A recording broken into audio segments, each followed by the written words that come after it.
Encore un restylage pour la ID3 qui est prévu. Alors déjà, le premier restylage, ils avaient viré le truc en plastique sous le pare-brise, là. Ça, c'est une très bonne idée. D'ailleurs, on se demande pourquoi ils l'avaient mis de base, mais bon, surprenant. Commercialisé en 2019, la ID3 devra encore patienter quelques années avant de voir arriver sa remplaçante. Le retard de la plateforme SSP de nouvelle génération a en effet reporté la nouvelle ID. La nouvelle berline compacte qui devrait devenir la 9ème génération de Golf n'est pas attendue avant fin 2028, voire mi-2029. Trop léger, le restylage de 2023 ne suffira pas. D'autant que la ID2 qui arrive. En 2026, la ID3 passera donc à nouveau sur la table d'opération. Au programme, elle adoptera une nouvelle face avant et abandonnera le traitement bicolore de ses carrosseries. Toit et haillons seront donc de la même couleur que le reste de la caisse. À l'intérieur, l'amélioration des matériaux se poursuivra.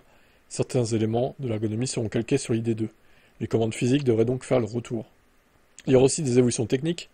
Ici aussi, c'est l'ID2 qui montrera la direction.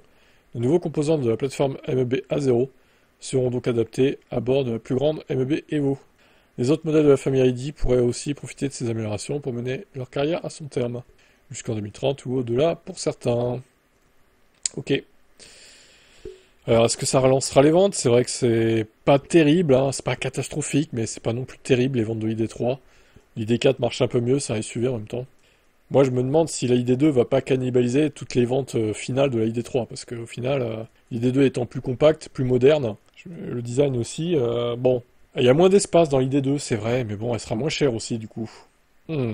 Attention Volkswagen.